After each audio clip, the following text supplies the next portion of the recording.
Hello, everyone, and welcome to Slash Film Daily for Friday, June 12th, 2020. On today's episode, we're going to discuss what we've been up to at the water cooler. This is Slash Film Editor-in-Chief Peter Sciretta. And joining me on today's podcast is Slash Film Managing Editor Jacob Hall. Hello, hello. Weekend Editor Brad Oman. Hey, that's me. Senior Editor Ben Pearson. Hey, what's going on? And writers Hoai-Tran. Hey, everyone. And Chris Evangelista. Hello.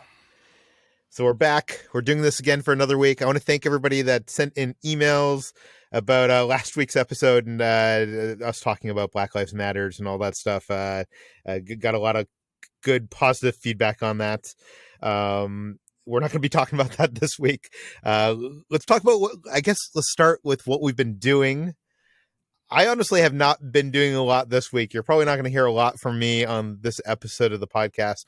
But the one interesting thing I did do is Universal Studios Hollywood. They have this shopping area outside of it called Universal Citywalk, which is a little confusing because every Universal Studios has a Citywalk. So it's like a shopping district that's very touristy. It's larger than life. It's themed, has a lot of neon signs and, big, like there's a dragon and stuff like that. Locals don't like it for the most part. They call it Shitty Walk because everything's overpriced. It is. I'll say this, outside of going to Universal Studios, the only time I usually go to Citywalk is when there's like a Christopher Nolan film, because they have one of the only like real IMAX theaters in the area at the Universal AMC theater there. But they do have a couple cool stores and stuff. Anyways, this is a long preamble to say, a couple days ago, they announced out of nowhere that they were opening Universal Citywalk. So they're not opening Universal Studios, the theme park, yet, but they are opening this shopping district. And as you know, I run a YouTube channel that kind of covers the theme park world.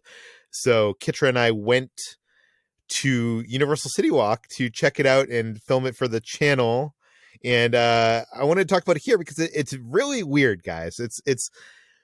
Well, first of all, it's everything that you probably have heard about where, like, you park in the garage. First of all, complimentary parking. It's usually like $15 or something, which is another reason why Los Angeles locals don't go to Citywalk. But complimentary parking, you have to follow these arrows because there's arrows like going to your car from another direction and going from your car to Citywalk in another direction, so you're not crossing paths with people that are leaving Citywalk. And then you get a temperature check to be able to enter Citywalk. And it was kind of dystopian, to be honest with you. It's like this big touristy place, but I think between counting Kitra and I, there was probably like, this is a huge shopping area, and I think there's probably like 30 people there total. So it felt very like the world has ended and we're just exploring this like dilapidated, or not dilapidated because it's still everything's fine, but like it was just like so empty. And it's not even like everything was open in Citywalk. This is like phase 1 of their opening, which has like, I want to say probably like 8 or 10 stores out of dozens of stores open, and none of them are that very interesting.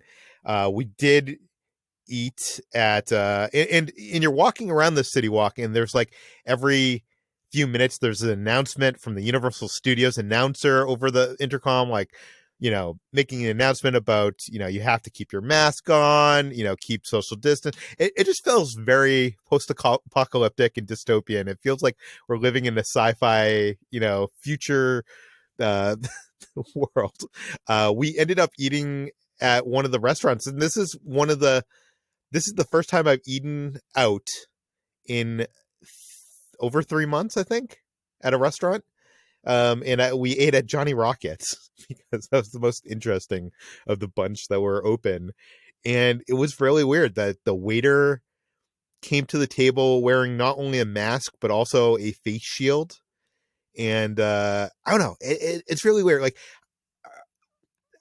have any of you guys eaten out? Like, I know, like, recently, especially in California, like they've started to relax some of the things. Has anybody actually ventured out of their house to actually eat at a restaurant? Yeah, I actually went to one place, did my research, found out a place that was taking it seriously. One of my local haunts was, masks, gloves, extreme distance between people. I went during a low hour time, so my wife and I were the only people practically there, and I felt really weird. I felt really guilty about it. I felt really bad about it. But at the same time, it was very nice to be out of the house. I've seen pictures of places that aren't taking it seriously. If I walked up to a parking lot and saw crowds of people gathered together and no masks, and I would probably turn around and walk right away. But fortunately, this place was, and even then, like I said, I still feel really bad about it. But at the same time, it was very clear from the managers who recognized us because we're regulars there. We were regulars before all this started. Was very, very happy to see us. Very happy to have the business. So it was a very odd feeling to know that one, you were missed. Two, you're happy to be there, and three, you're incredibly guilty for enjoying yourself. So it's a very weird mixture of feelings. But yeah, I did I did eat out one time. I feel like you shouldn't feel guilty. You're helping support local business. You're not doing it at the risk of safety to you and others. Like, it's not like, it sounds like they were handling it well and you were the only people there. Maybe a handful of other people. Yeah. We are regulars at the bar there. We always eat and drink at the bar. So like the bartender and the manager who was on duty both recognized us, and the bar stools were all separated by 6 feet minimum. So we actually had to pull two bar stools together, which created an even bigger distance between us and the next group. So yeah, like I said, maybe like two other people at the bar and maybe half a dozen people at the entire restaurant. And like this was just like on a an afternoon after work. So it wasn't even like a major time. Although I feel bad saying that because normally they're a big happy hour place, so the fact that their happy hour was a little dead made me feel really bad for them. Yeah, it's weird. Like, I know Las Vegas reopened last week, and I watched some vloggers who went there, and I was watching their vlogs, and it seems like Las Vegas, at least the restaurants and stuff, are taking it a little bit seriously. Like, they've put up like these plastic partitions between each of the booths and stuff, and the menus are like QR codes that you scan with your phone. So you look at the menu on your phone and you're not touching paper. And there's like a dish there of like, packets of ketchup and packets of salt. So you're not like touching salt shakers and ketchup. The weird thing is, when I was at Johnny Rockets, like if aside from the guy with the mask and the face shield that was waiting on us, it seemed like normal business. It didn't seem like the seats were like spaced out in a social distancing way. Not that there was other people in there and they were seated far away from us. Everybody was spread out, but it's not like they like did anything special to their place to make it fit these times. And we got a hamburger and fries, and I'm pretty sure I was like the first person in this booth that day because there was nobody at Citywalk. But I was like squeezing ketchup out of a ketchup bottle, and I was thinking, like, even if I washed my hands before I ate, I'm touching this ketchup bottle that could have been touched by the previous people there before us. There wasn't, because I can tell you we were some of the first people in Citywalk. But I don't know. It doesn't seem like they're completely taking it seriously, outside of like the guidelines where you have to wear your mask and social distance and temperature checks like in the actual area. Like, I wish like the restaurant had more. Does that make sense? Like, Jacob, did your restaurant? I don't want to throw them under the bus, but like, was there any like differences in how they served you? Yeah, there was no actual silverware. It was all pre-wrapped, utensils. Um, there was no physical menus. There were printed out menus on paper that they threw away when we were done with them. Uh, all the servers wore masks. It felt very different. It felt very odd. Like, it was they used to have a full salsa bar. It's a Tex-Mex joint that was shut down. You had to request very specific salsas, and like I said, I can't see behind the scenes. I don't know how things look behind the sines, but from my perspective, I was impressed. I've been in service stations in the city that still weren't still like weren't taking this seriously. So, and I stopped going to them. So let's put it this way: I would go back to this restaurant knowing what I know now. which is Yeah. I don't feel like, I feel like they are doing the absolute best they possibly can under the circumstances, and I don't feel the same way about other places in the city. Yeah. No, I felt good eating out. It felt like a little bit of normal that I've been like craving, but also I get the same feeling as you, Jacob. Like I felt guilty that I was doing it. Like it felt like I shouldn't be. I don't know. I wanted to hear from the rest of you guys. Like, is eating out at a restaurant, is that something you're even considering doing in the next month? How about we start with Ben? Yeah. I would say no. But you know, I've for a while when this whole thing first started, my wife and I were like really I don't know what the word would be, hesitant, I guess, to even like order food out at all. Like we just went and, you know, we would just make our own stuff for weeks, I think the first, maybe the first month even. And we've loosened up on that quite a bit, like multiple times a week now. We'll, you know, try to find a local restaurant or something like that and support them and just get food and either eat it in the car, you know, if it's lunchtime or something, eat it in the car outside, or you know, just bring it home and eat it there. But I can't really imagine, especially with like, I don't know if you guys have been paying attention, but a lot of places, you know, like Orange County and California and like Florida, where my parents are and all that stuff, like a lot of the cases are spiking right now. So this is not the time where I'm going to start loosening my own personal approach to things and start taking things less seriously. I'm definitely going to keep clamped down for a while. But I guess that's a question, is going to a restaurant in social distancing and all that stuff, is it taking it less seriously?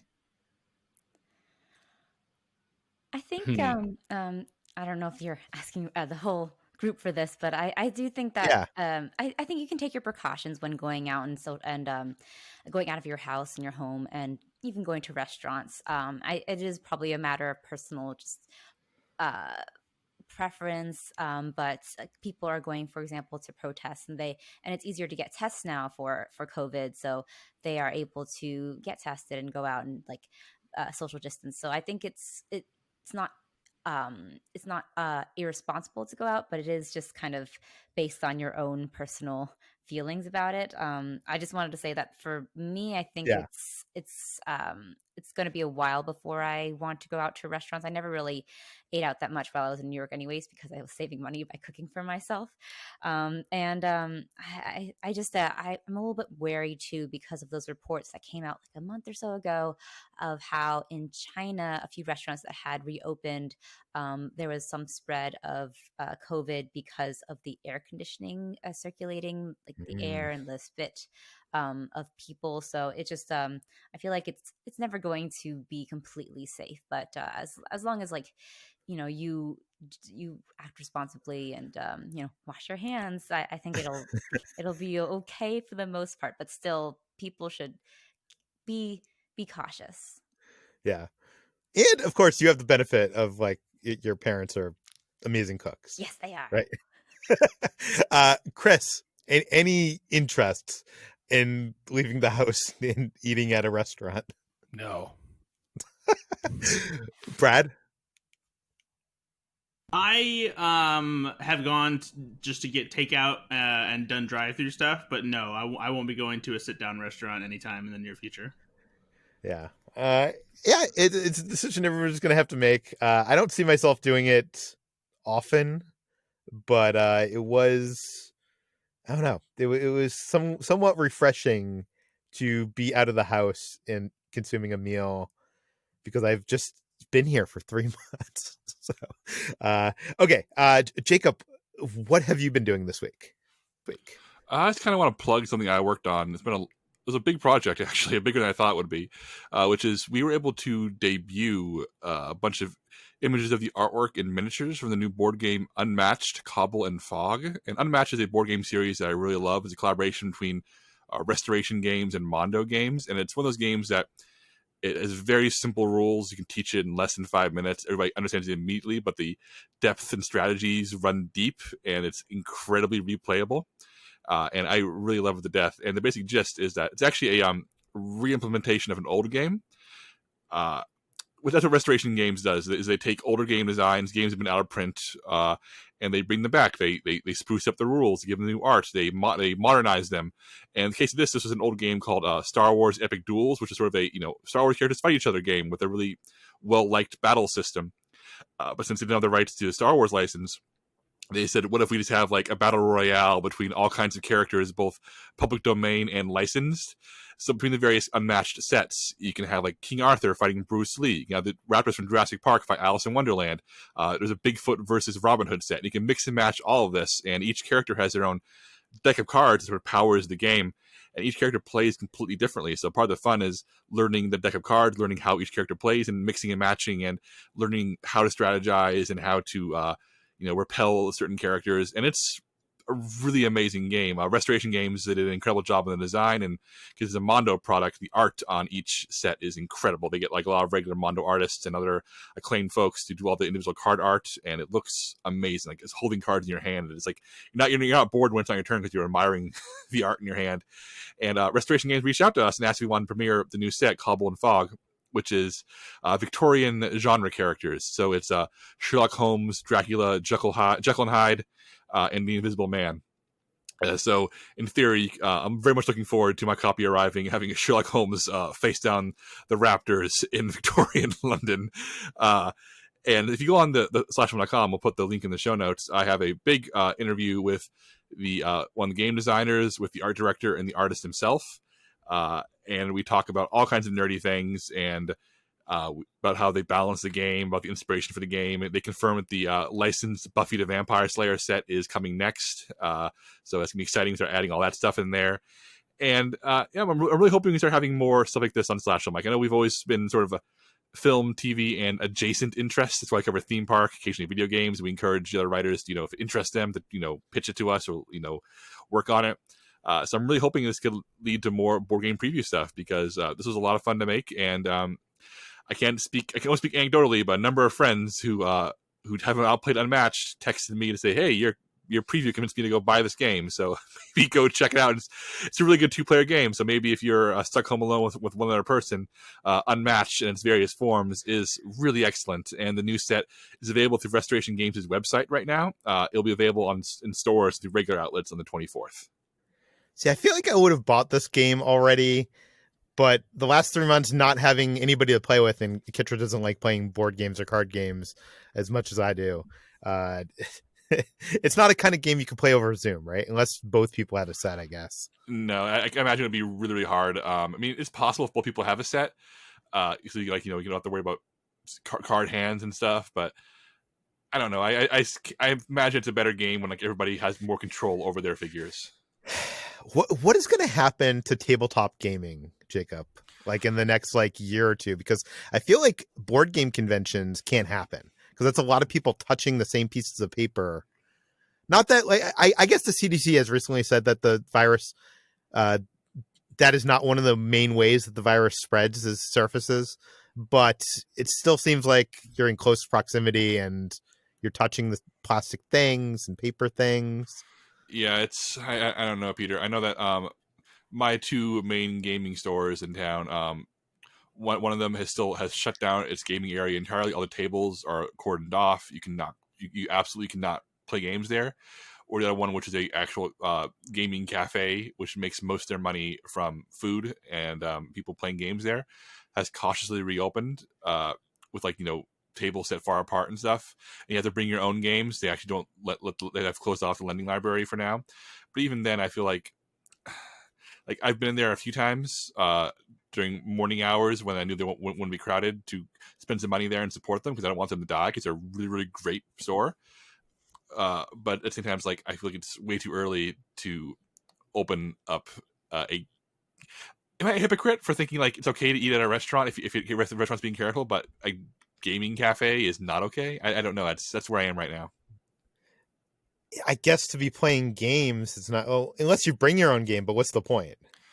Yeah, I don't know. The few times I've actually, few times where I have played there, it's not to use a library. It was hey, me and my friends are going to go rent out one of their 8-person tables, order food and drinks from their bar, and play games for 4 hours. That's not something I'm ready to do yet. I mean, I'm playing board games with my wife at home, but I'm not. None of my friends and I are ready to meet up at all. Yeah, it's weird. I see people on my Instagram meeting up with other friends, going on hikes and going, to parks and stuff like that. I am not. I feel like I'm not ready to hang out with other people yet. As much as like, I don't know. Is that weird to say? Like, I'm okay going to I guess you're saying the same thing. So it's not completely weird, but like I don't know. It's like even in the restaurant, I'm still far away from anybody, and the only person that's near me is the waiter that has a face mask and a face shield. Yeah, I don't know. I think it's very much a case where you got to decide what your own comfort level is, and then make sure the place you're going to is, at the very least, doing their part. I mean, I don't know, Peter. This is such a tough thing to talk about because I think we're going to feel like jerks no matter what we do. Yeah. By the way, one thing occurred to me while I was at Citywalk, I forgot to bring this up, is Citywalk has that movie theater I was talking about. That's the one that I see Christopher Nolan films at. It's actually the one that Christopher Nolan likes. It's the one that he recommends and sees his own movies in, because it is like one of the biggest IMAX screens in California. And it is called, I think it's called Universal Cinema now, even though it's operated by AMC. And I was standing in front of the cinema thinking, it's funny that this AMC theater has like the big Universal logo on it, and they're not going to be able to show Universal films. It's like in Universal Studios Hollywood. I don't know, a little strange, but okay. Let's move on to what we've been watching. This week, I haven't been watching much. I have been watching a lot of one thing, but I've already talked about that, and that is the USA Network show Suits. Kitra and I have been binge watching through this. I think we're up to like season 3 or 4, something like that. I do want to mention that last week, I think I kind of made the claim that this was the first elevated show that came from USA Network. A couple people wrote in and mentioned Monk, which has a very awarded performance and stuff like that. So I guess it's not the first elevated show, but I would say as a whole, like Monk had some great performances. I'm not sure if I like the show. Suits is really good, and I hate to say this because I hate people who say this, and I hate shows like this, but Suits is good in the first season, but it gets really good in the second season. So if you ever want to give the show a try, I would say stick it out till season 2, because the first season is very much, it felt like a different generation of USA Network, where they were looking for a case of the week kind of show. And it did have like an overarching arc, but starting in season 2, it kind of becomes like a lot more serialized and a lot less case of the week, which is something I prefer my television storytelling to be more serialized and not episodic.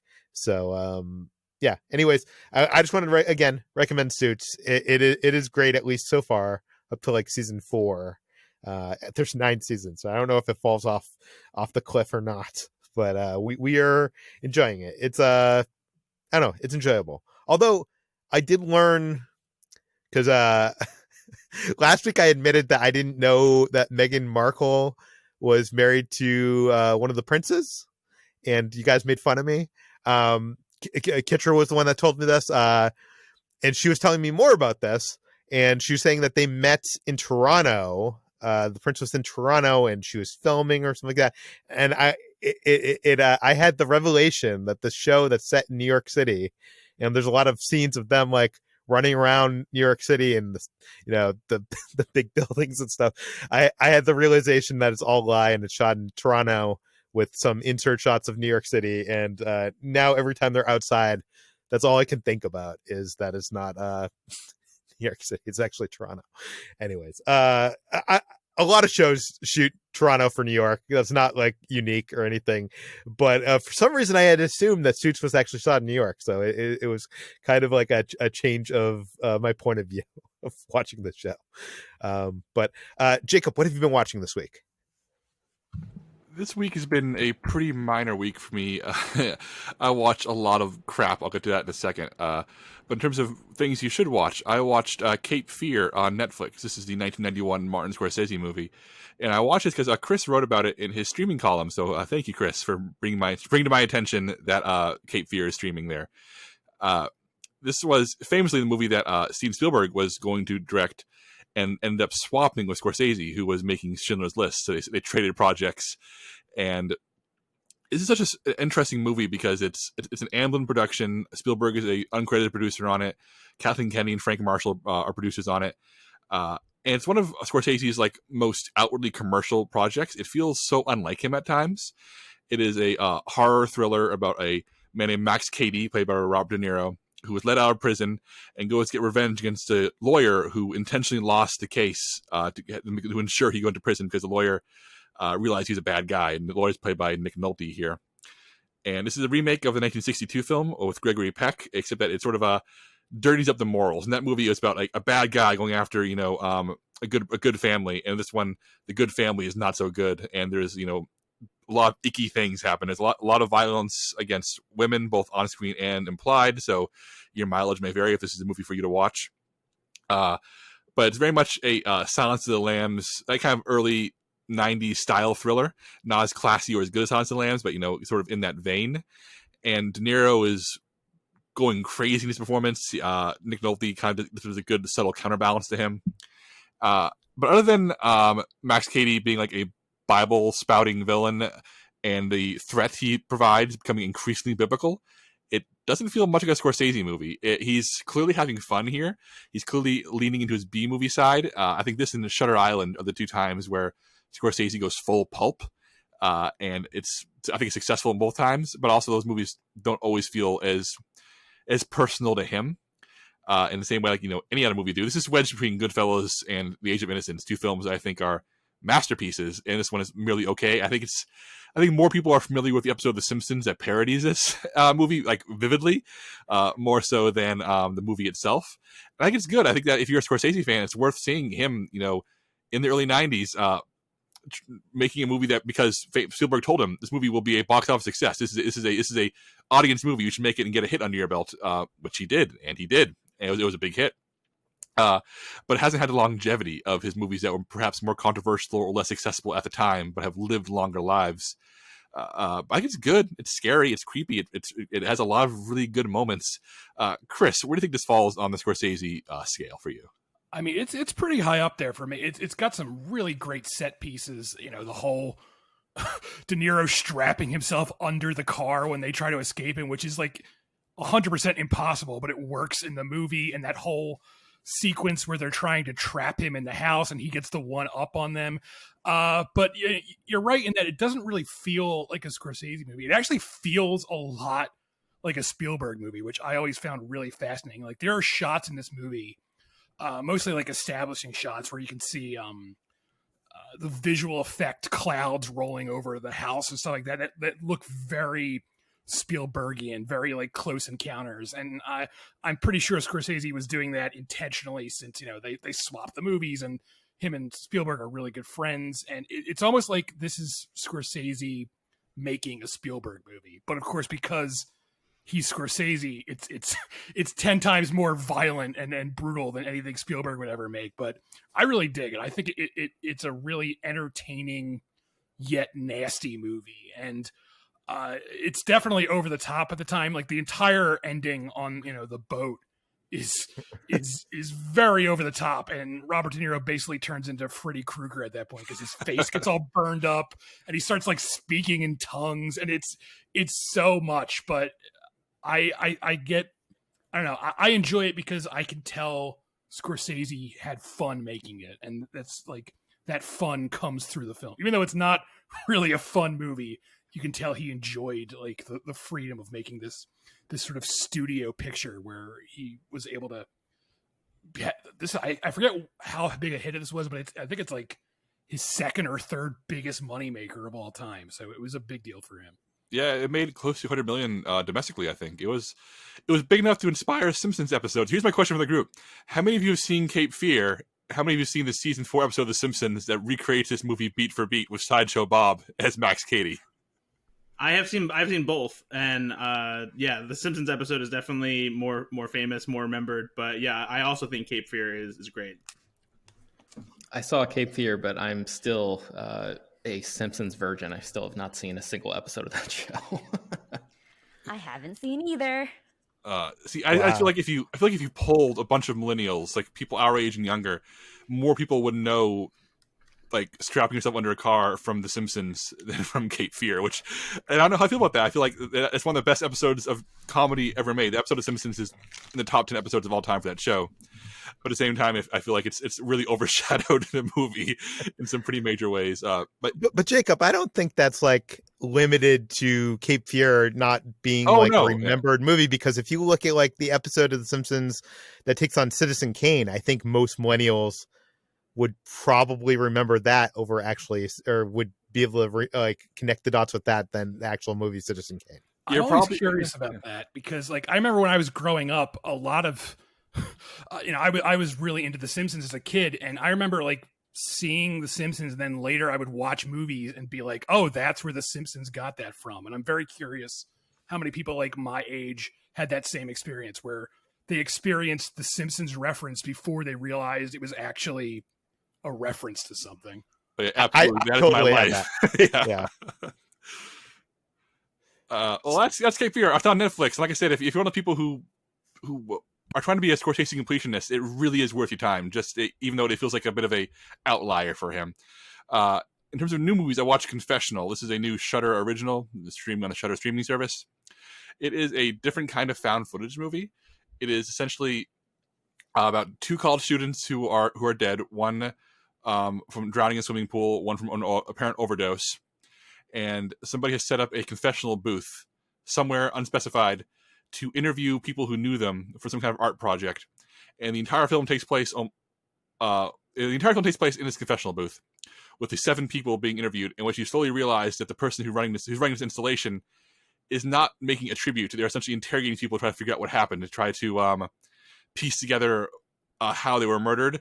And bad stuff starts happening. Bad stuff's revealed. Bad stuff happens to some of the people in this booth. And I saw the ending coming a mile away, or not even the ending, like the late second act twist, if you will.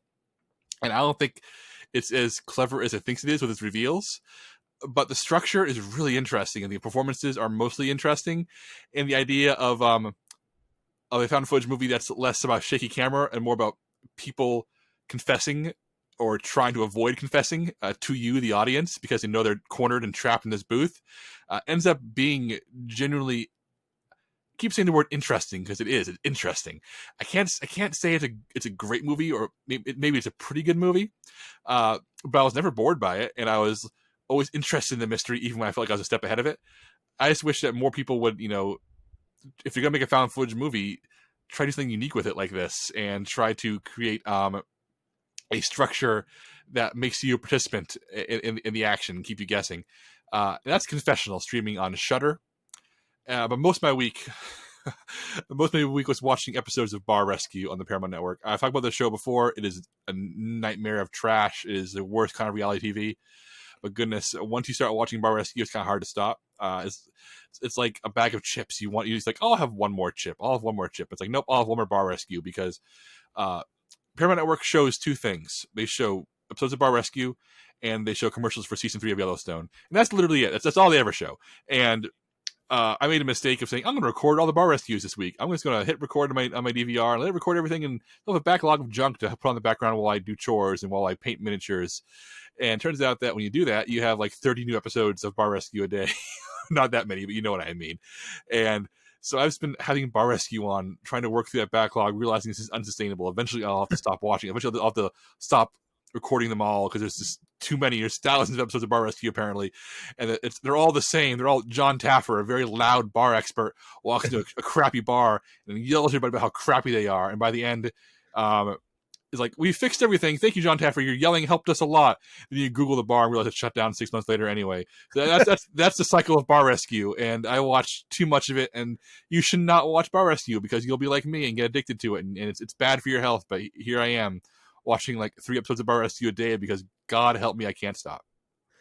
Jacob, I'm so surprised that you are addicted to Bar Rescue, and I love these kind of reality TV shows, and I watched Bar Rescue for a couple, maybe a season or something, but John Taffer is just such a dick and such an asshole, and there's nothing likable about him at all, which, like, it's so against you. I feel like you, like, usually appeal to, humanity and like goodness. And he just seems like a bad guy. And sure, he's there to help the business, but like, I've also read like so many things about the show of how like they just hire people to be like fake employees and do stuff so that he can like yell at them. So it's like not even authentic in, the reality TV level of authentic.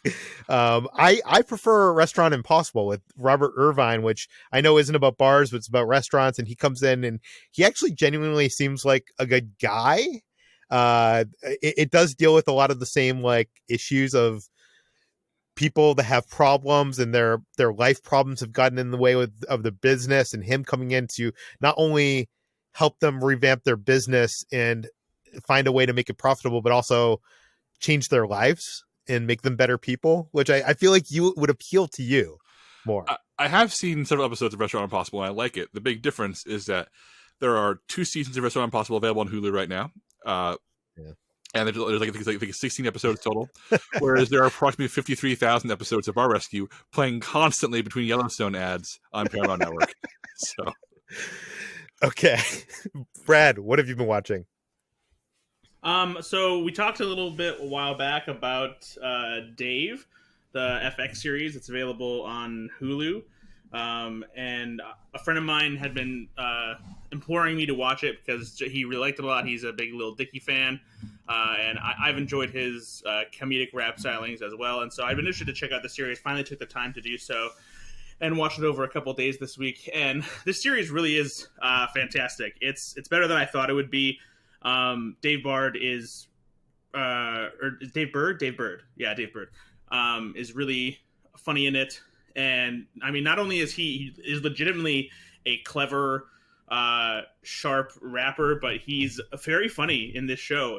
I love how he's just this, this grown Jewish guy, and just the way he's awkwardly talking to these rappers. And I crack up the conversations they have. There are plenty of raps in here from him as well. The supporting cast is also great. It's a great assembly of characters, and it does this interesting thing too throughout in the show that like Never Have I Ever did, where it takes some time to have an episode or two that focuses just on one of the supporting characters and following them with a minimal amount of the main character coming into it as well. And it's just very well done. I'm really excited to see what they do with season 2. And yeah, if you're just a fan of comedy in general, regardless of whether or not you like hip hop, this is a really fun show to get into. Chris, any chance that you're going to watch the show now? We got 2 people in the water cooler saying that you should watch this. No. I will say Chris would definitely be annoyed just by going to try to watch it, because when you go to watch it on Hulu, the background image is that billboard that he hates so much. Yeah. No thanks. Change your poster, then we'll talk, Dave. Brad, what else have you been watching? What else have I been watching? I think I kind of forgot, actually. What was I going to talk about? Oh, well, you watched one of my favorite movies from the 90s, or is it 90s or is it early 2000s? Josie and the Pussycats. Yeah, it's 2001. Yeah, this is the first time I had seen this movie. I just saw that it was on HBO Max, and not too long ago, Mondo did like a vinyl release of the soundtrack, and I saw a bunch of people talking about, hey, Josie and the Pussycats is really good, and I was like, what? And so I decided to check it out, and I really enjoyed the hell out of it. It's a fun movie. For being an early 2001 movie, it's very self-aware.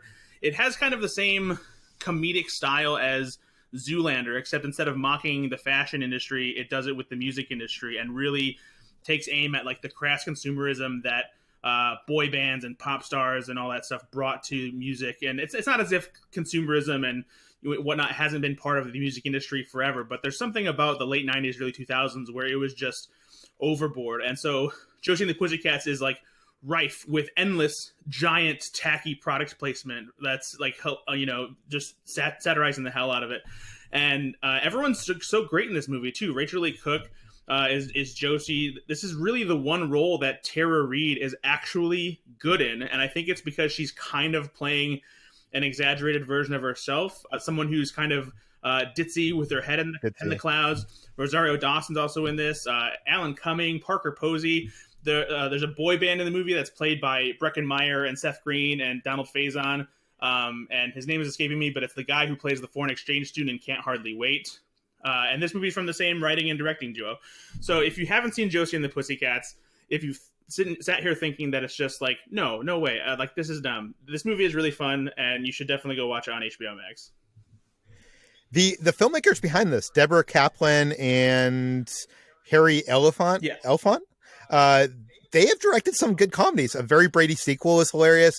Can't Hardly Wait is one of my favorite, like those kind of movies from the 90s.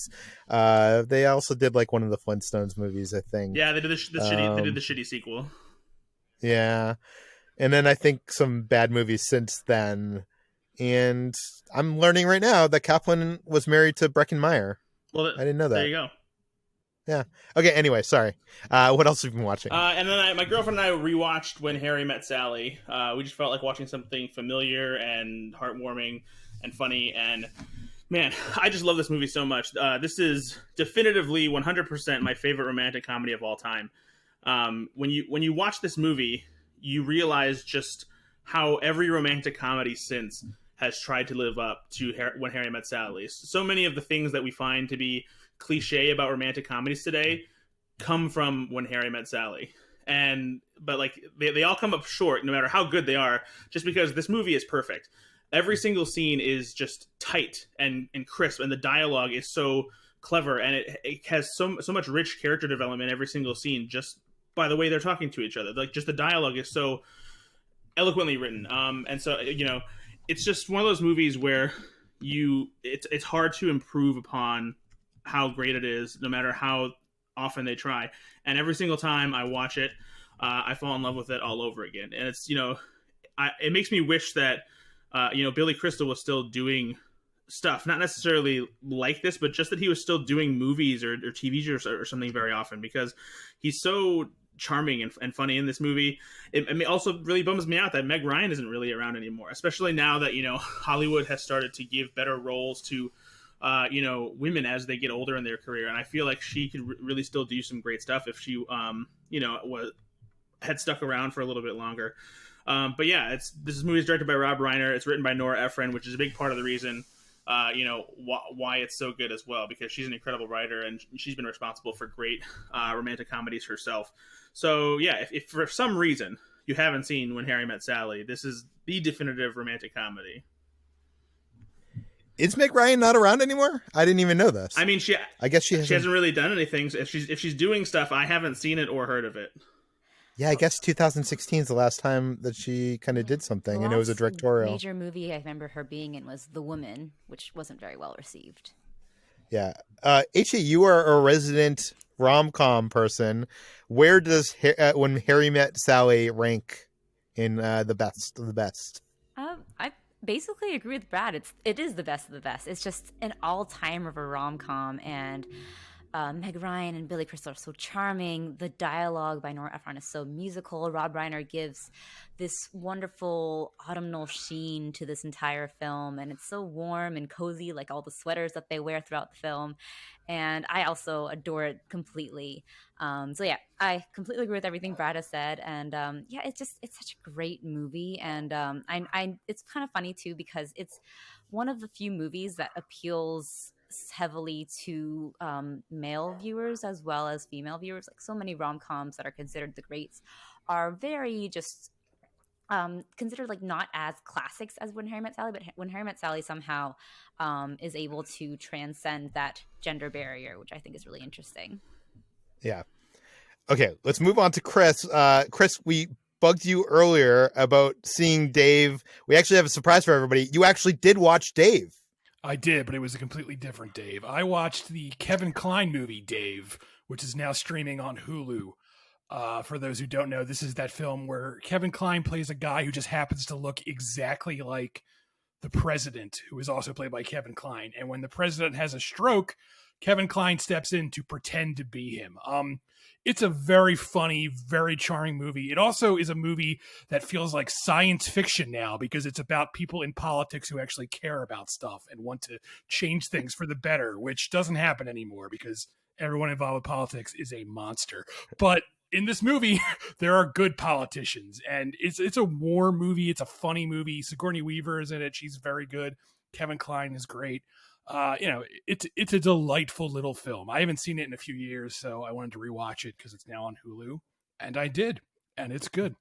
But by the way, do you think there has ever been in history a time where the president has hired a president double to appear as him? I'm sure that's happened. Not like the movie Dave, but I'm sure something like that has happened at least once. And I know, like, on the complete opposite end of the spectrum, like Saddam Hussein used to have like doubles too, like people who looked like him in public. But no one wants to make a movie about that. Although maybe they should. That would be an interesting film. Funny enough, I think Kevin Kline is the only actor who has ever played a president and a double for a president twice, because he also did the same thing in Wild Wild West, where he was Gordon, and then he pretended he was the president in that movie as well, and he played the president. Wow, you remembered something from Wild Wild West. I was a dumb kid once, and I used to watch that movie all the time. Chris, you also saw a new movie. Yeah, I saw two new movies, actually. So one is The King of Staten Island, which is the new Judd Apatow film with Pete Davidson in it. It's fine. Like most Judd Apatow movies, it's way too long. It's over 2 hours. No comedy should really ever be over 2 hours, especially this one. And what's worse is there are all these like loose threads in this movie that you could easily have cut to make this like a tighter, funnier, more concise film. And because Judd Apatow just can't do that, he doesn't do that, and they just hang there. Pete Davidson is good in this. You know, it proves that.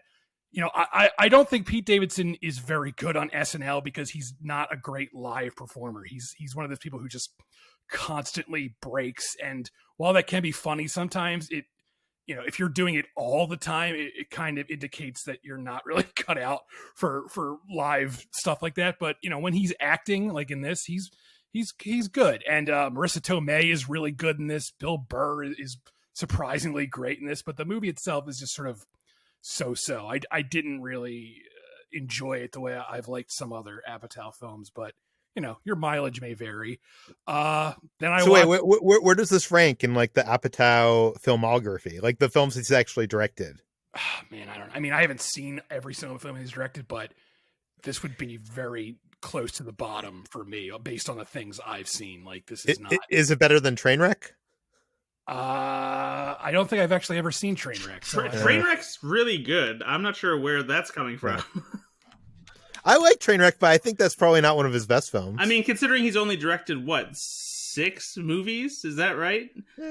I mean, but like, what would you rank his movies, Brad? Like, you probably have thought about this. I mean, I haven't seen King of Staten Island yet, but I mean, that's something that I would also have to think about, too. I feel like, you know, Knocked Up and 40-Year-Old Virgin are among his best.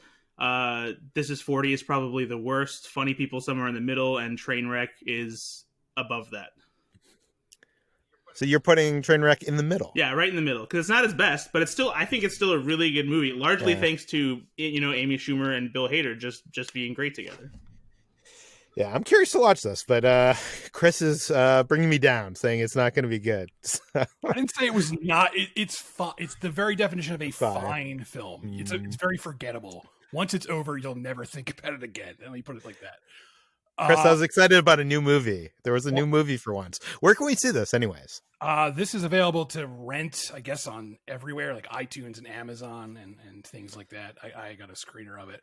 On the complete opposite side of the spectrum, this is a new movie that is good, and it's The Five Bloods, the latest Spike Lee joint, and that is now on Netflix.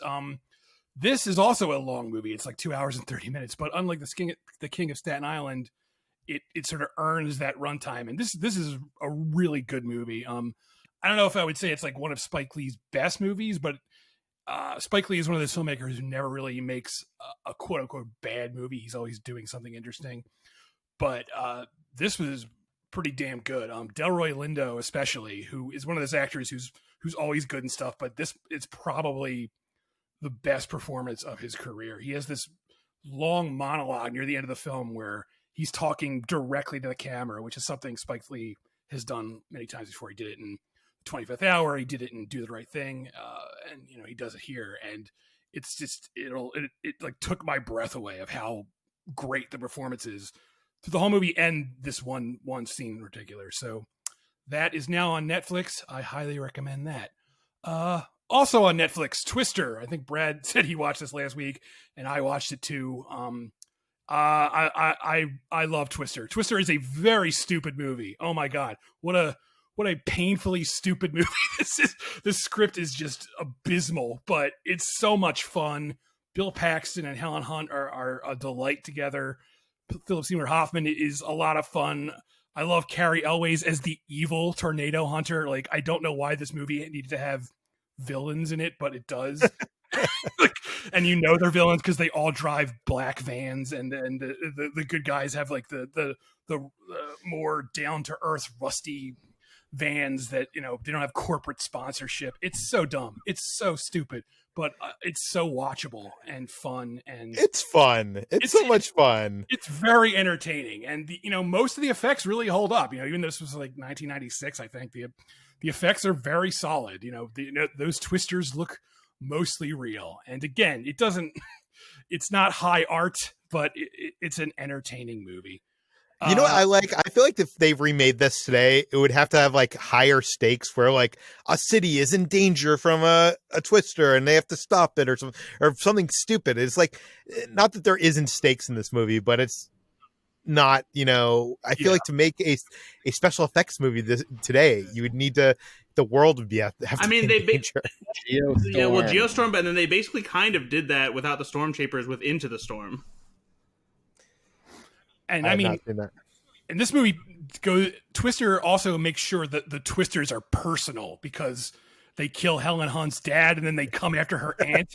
It's like the twister has like a vendetta against Helen Hunt, and she's got to stop those twisters. Anyway, like Jaws. Yes, exactly.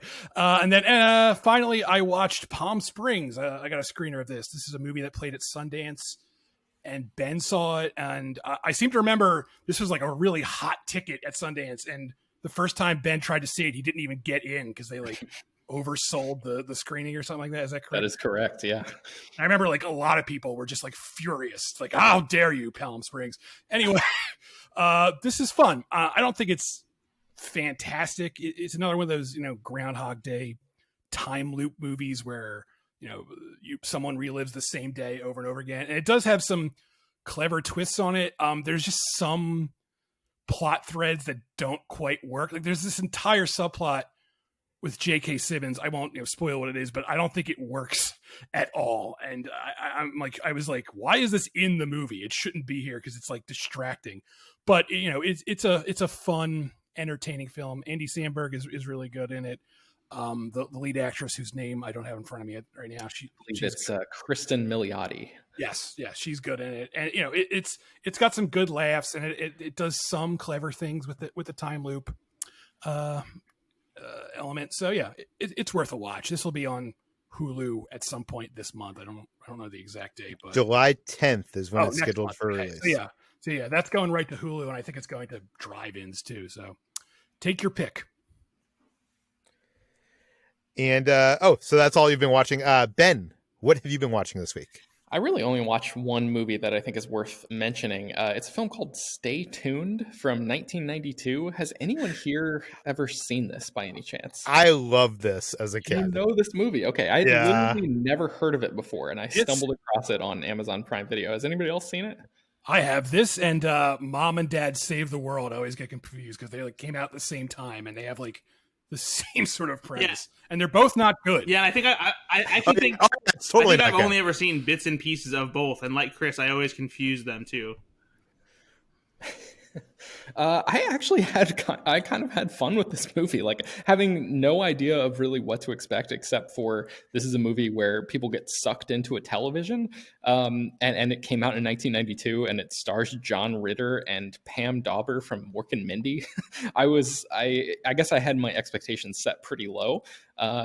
Peter Hyams directed this thing. He's the guy behind movies like Time Cop and Sudden Death, which this movie is nothing like either of those films, but it's basically just about this guy who loves watching TV, and he's like sort of a a middle-aged schlub who doesn't value his family or anything, and he just would rather watch TV than do anything else, and he's obsessed. And Jeffrey Jones, who played the principal in Ferris Bueller's Day Off, plays the devil's right-hand man, basically, like hell's top TV executive, because the premise of the movie is that Satan loves watching television, but he evidently doesn't like just watching normal TV. He likes watching human beings sucked into TV and then like run through a gauntlet of a bunch of different shows that are kind of close to shows that were on TV in 1992, but not exactly right.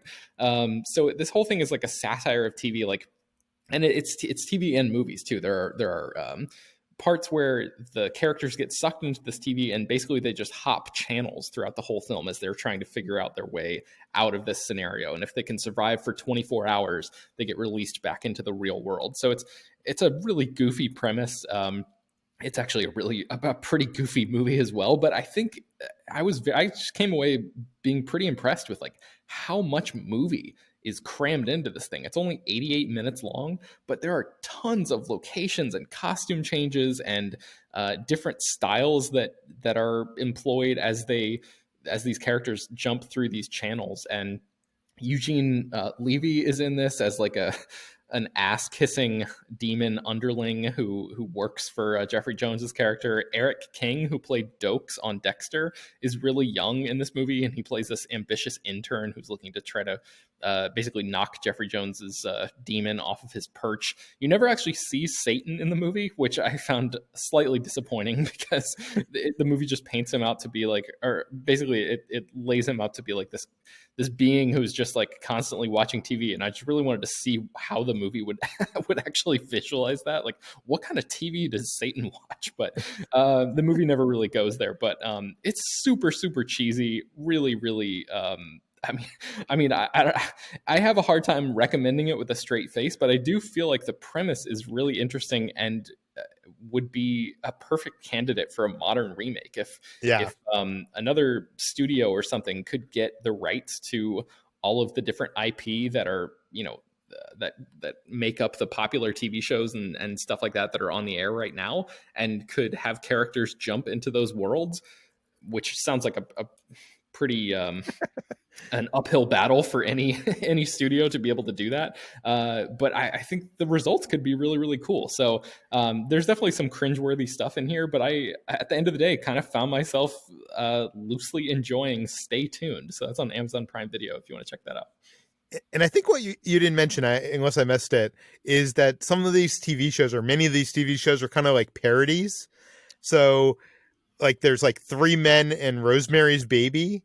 Right. There's yes. like Northern Overexposure. So it's all about the puns. There's Murder She Likes and 30-something to Life, where people are in prison for life sentences. Yeah, there's some really, really stupid ones too. That's actually like what I guess emblematic of the movie as a whole, because some of them I feel like are like, oh yeah, that's kind of clever, and then there's some that are like Dwayne's Underworld, which is like a riff on Wayne's World, where it's like, all right, you went a little too far for that one. Like it's not quite as natural a joke as you could have gotten somewhere else. And then there's one that I remember from that riffs on My Three Sons, but it's just My Three Sons of Bitches. I'm like, that's just lazy. Like, come on. So if you actually get like a writer who cares, I think, and who puts some extra work into finding those puns, maybe hire Megan Amram, who is like a famous she writes a bunch of stuff, and she's written for Parks and Recreation, The Good Place, and all that, and like a lot of the puns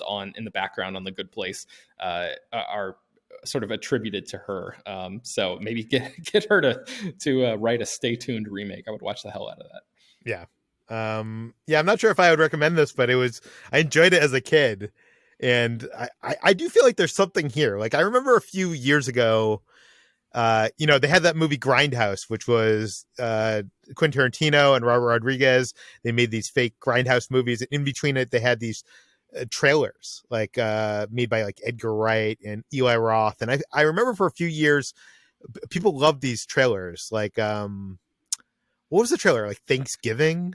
Yeah. And like Machete was one of them, and that turned into a full-length movie. I know Eli Roth for a few years was saying that he was going to make a movie with these trailers. He had this idea of a way to make it so it's not just a bunch of trailers, that there was a story throughout. And I was thinking maybe it was going to be something like Stay Tuned, where someone gets trapped in, the old horror movies. Museum of trailers that he has in his house or something. That would be kind of cool. I don't know. But yeah, I definitely think there's probably some way to reboot this for modern audiences. But yeah. Jacob, this feels like something you must have seen. I've never heard of it until I edited Ben's article about it the other day. Oh, wow. Okay, moving on. HT, what have you been watching? Well, Peter, I watched a pretty foul new movie this week. Hey, you know what? Chris said it first on Twitter, and actually, I I considered making that part, like that pun, part of my headline in my review for Artemis Fowl, which is on the site. But I couldn't find one that could quite communicate my rage and irritation at this adaptation. Artemis Fowl is a new movie directed by Kenneth Branagh that hits Disney Plus today, and I will just tell everyone, don't watch it. A little background. I was a big fan of the Artemis Fowl books written by Owen Colfer growing up. The first book was published in 2001, and Owen Colfer famously described it or pitched it as Die Hard with Fairies, which sounds like a very silly premise, and it is. It's just, it was such a fun and tongue-in-cheek and kind of radical book for young readers, and like myself back then, who were mostly used to fantasy books that painted a pretty black and white picture of good versus evil, of heroes and villains. And in Artemis Fowl, your protagonist is the villain. He's a 12-year-old boy genius / criminal mastermind who basically pulls off this kidnapping of a fairy in order to ransom it for 1 ton of gold. And he is depicted as a really remorseless and ruthless type of character who gets sort of redeemed further on in later books. But it was so fun and refreshing reading that book when I was young and seeing this character who's just pretty unsympathetic, and having him be the antagonist that all the other characters have to either overcome or try to make better. And there's like some glimmers of sympathy within it, and that was kind of what was fun. It was a little bit more morally gray kind of YA books than what I was used to. And there's, I don't know how many books there are now. I have about 7 of them. I think it kept going, and it never really had a big endpoint like Harry Potter. Each book was basically a new sort of heist that was bigger in scale and bigger in stake. And the way that Owen Colfer wrote was just really fun and tongue-in-cheek, and also filled with puns. Like the leprechauns, for example, are actually the LEP recon. So it's like a police force within the fairy underworld. And it's like a fun little pun based off of leprechaun. So there's a lot of little things like that. And just a very fun, not high literature in the slightest, but it was just such a unique and refreshing book that felt like an antithesis almost to all the Harry Potters and fantasy books that were coming out in the wake of Harry Potter. And so all of that fun, unique, refreshing elements of Artemis Fowl are completely gone and erased in the Kenneth Branagh version. They just took everything that made this property so interesting and bastardized it, and just ran it through the mill of just making it as generic and tepid and boring as possible. And it's filmed in such an inert way too, with CGI that looks like it came out of the early 2000s. And the dialogue is wooden. It has no fun with it, and it just completely sands down the title character too, and tries to turn him into a more sympathetic hero. And I had actually kind of dreaded watching this screener before I got assigned the review. I had visited the set of Artemis Fowl back in 2018 and immediately just could tell that this was going to be a complete departure from the source material in a way that felt very sleek and Disney-fied and completely toothless. And I absolutely hated it. I was so angry. And writing the set visit report, I was probably like the angriest I had been writing something. I was just like, oh God, I don't want to write about this. And then I ended up writing like 1,000 words in my review. So you can read that later. But there's just so many issues with this movie, regardless of whether it is a good adaptation or not. It's just not a good movie. It has the plot is just consists of things that happen with no buildup and have no bearing on the overall narrative arc. Josh Gad is, I don't know what he's doing. He has like this throaty Christian Bale like in Batman Begins rasp the entire time, and the movie begins with him narrating, which as soon as that happened I was like, oh no, I have to hear this for like the rest of the movie. And he keeps doing it, and like the movie just kind of lets him run free with his improv, which none of which is very funny. And maybe your mileage may vary based on like how much you enjoy Josh Gad, but if you do not, there's a lot of him here and none of it is good. And Judi Dench is also doing a weird raspy voice too. I felt like they were doing some sort of weird rasp off, and I don't know what was happening. None of the performances are good, and there's just like some also very eyebrow raising sort of racial caricatures in this movie that I don't think existed in the books, at least, or weren't like as obvious. At least one of the things was like a recasting with Nonso Anozie, who was cast as the Artemis Fowl's bodyguard, whose name is Butler. And I feel like they didn't realize the real problems that came with casting a Black man as a character named Butler, who is part of a long line of characters named Butler who have served the family for generations. And I don't think they realized the problems going into that. In the book, he's described as like a Eurasian character. And it's just, I feel like that was part of Kenneth Branagh just wanting to cast one of his friends and not realizing the implications of that. But there's also just like some imagery with the goblins and them being dressed in costumes that basically imply that they are Black. So it's just it's not good. It's not a good movie, guys. Don't like it. What else? It also sounds like, I mean, I know Jacob said in the Slack channel he was a little worried that maybe you're just like the film was based on having an attachment to the source material and it being so different. But it turns out everybody hates this movie. Yeah. No, I kept my expectations low for how close the source material would be, because I just knew going in that it was going to be different. But even then, knowing that, it's just a badly made movie. Yeah. What else have you been watching? Other movies I've been watching. I watched a film called I'm No Longer Here, which is a Mexican drama written and directed by Fernando Frias de la Parra. It's on Netflix. It was a festival darling of some sort. It screened at several festivals, including the Tribeca Film Festival and I think a couple other ones. But it follows a young boy in Monterrey, Mexico, a teenager who is part of this counterculture of Colombia, which is like this lifestyle that consists of dancing to a music called cumbia. I'm going to butcher this word, I'm sorry. Cumbia rebajada, which is a slowed down version of cumbia. And it's a really interesting sort of snapshot and like look into this counterculture that I was not aware of and that I'm sure is like very rarely depicted on screen. This counterculture, mostly they wear like really bad clothes and really eccentric hairstyles, and they just want to dance and to this music the entire time. And it's almost like this sweet slice of life film, except for the fact that this teenager Ulysses gets in trouble with the local gangs and has to flee to America and to survive.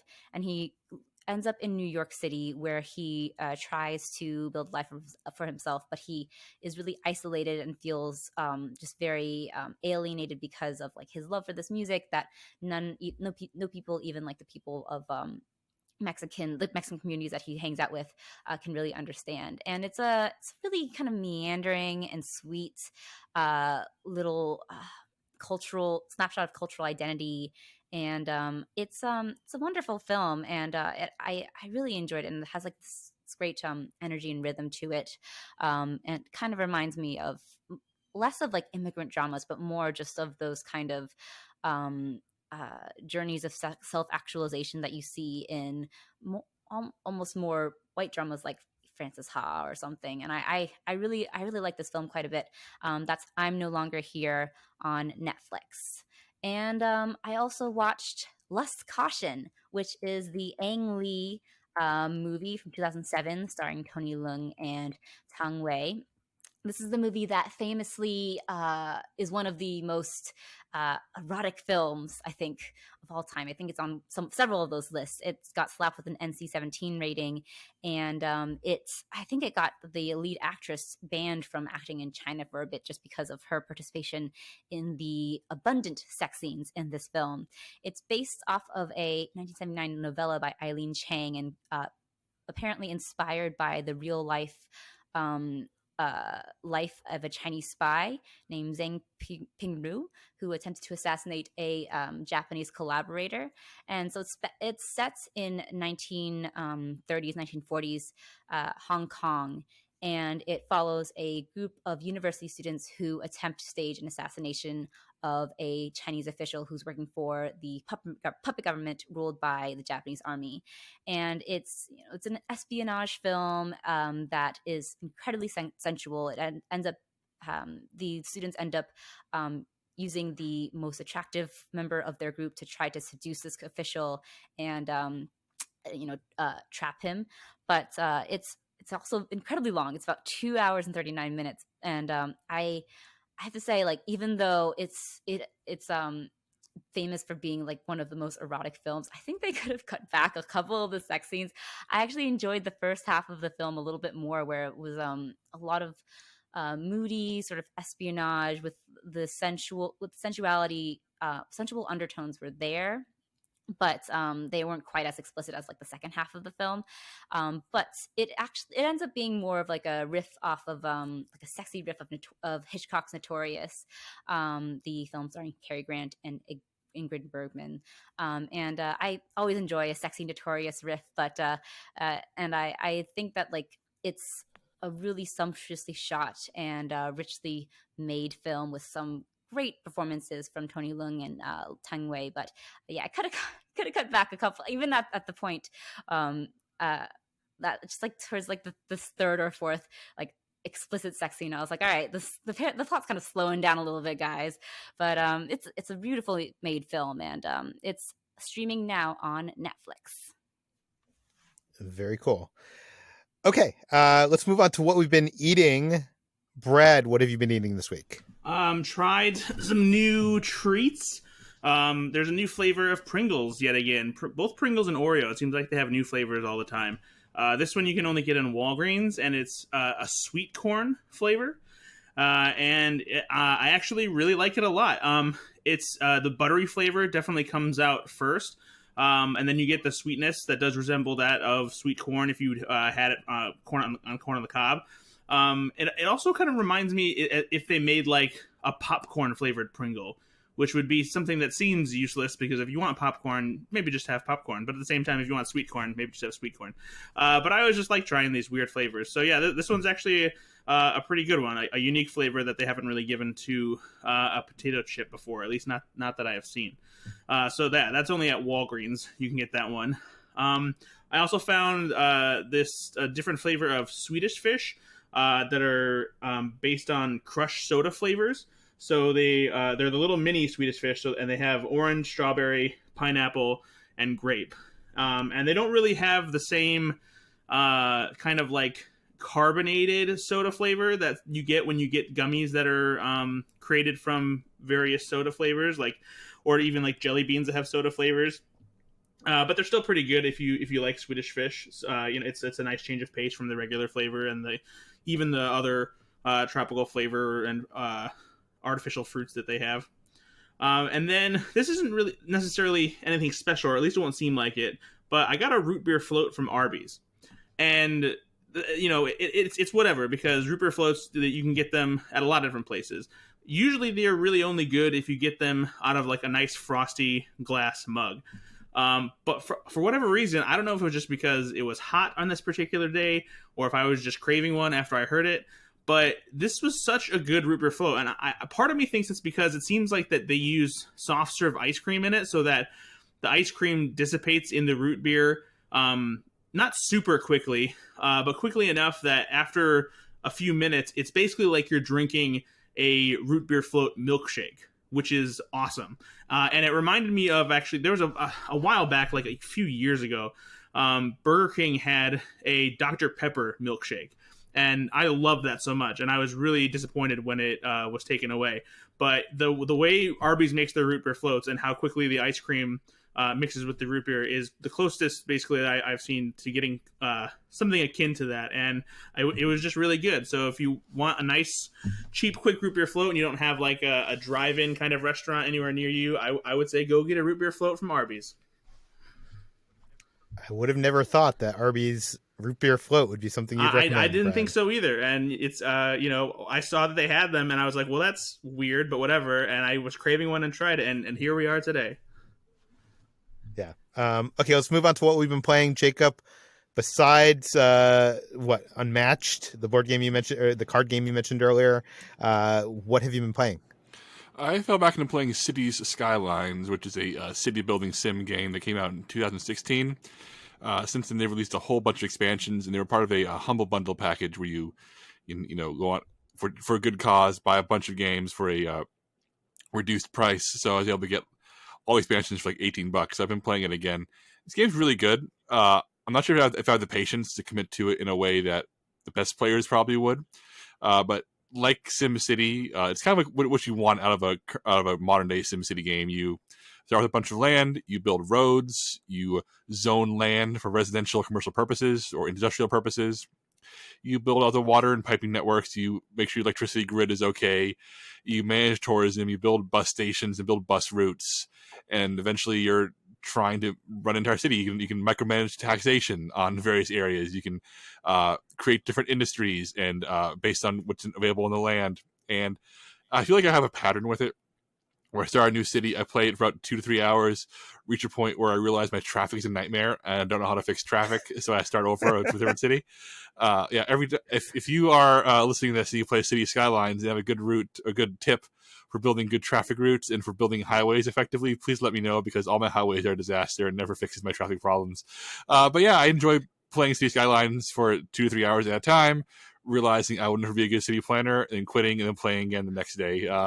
It's a good game, and I wish I was better at it. I wish I had the patience to really go in all the menus and learn how to build subways and learn how to properly get like real highway systems going, because right now my cities are massive metropolises full of entirely little roads. Getting around them is horrible, and my schools are burning down because my fire trucks can't get to the schools in time because my road systems are completely messed up. So yeah, it's really good, and I really do recommend it. It has a really cool art style where it's realistic, but if you zoom in, it sort of takes on that tilt shift photography look. So it's a nice looking game. And I know it's available for PC. I think there's a Nintendo Switch version now, but I can't imagine playing without a mouse and keyboard. I can't even imagine trying that.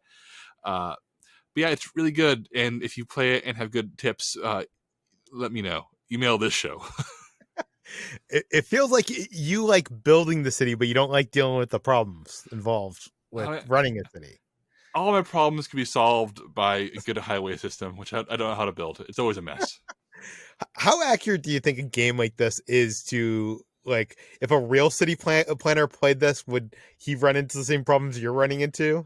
He'd probably do better than me. I mean, the last game I was playing, I was having a problem where I didn't have enough cemeteries. There were dead bodies piling up and no hearses to go pick them up, which I don't think would happen in real life, but it is something to think about. Like, I'd have to build more cemeteries. Okay. City Skylines, and where can you play that?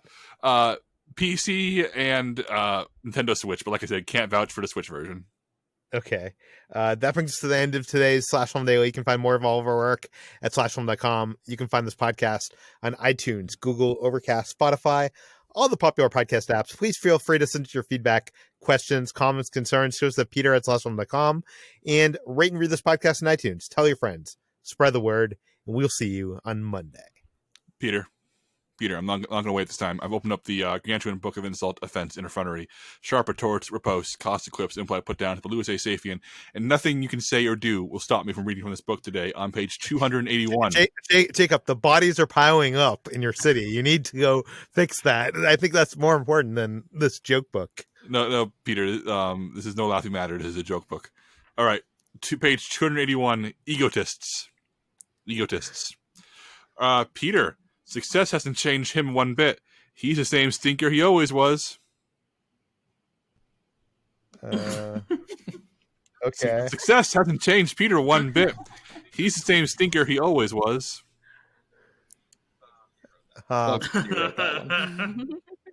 What a stinker. Success hasn't changed Peter one bit. He's the same move on. stinker he always was. I need a laugh, Peter. I need a laugh. There we go. All right, Chris. Just get into a conversation with him, and the night will have 1,000 eyes. Eyes is in the letter I written out. Oh, all right. It wasn't funny until you explained that part. Yeah. HT, she's never been known to say an unkind thing about anyone. That's because she only talks about herself. It's true. That's a good one. I like that one. Brad, he thinks he's worth a lot of money just because he has it. Gosh, I wish I did. And Ben, money has bought him everything except sense and humility. Thank you for your laughter. It's nourishing. Have a good week, everybody.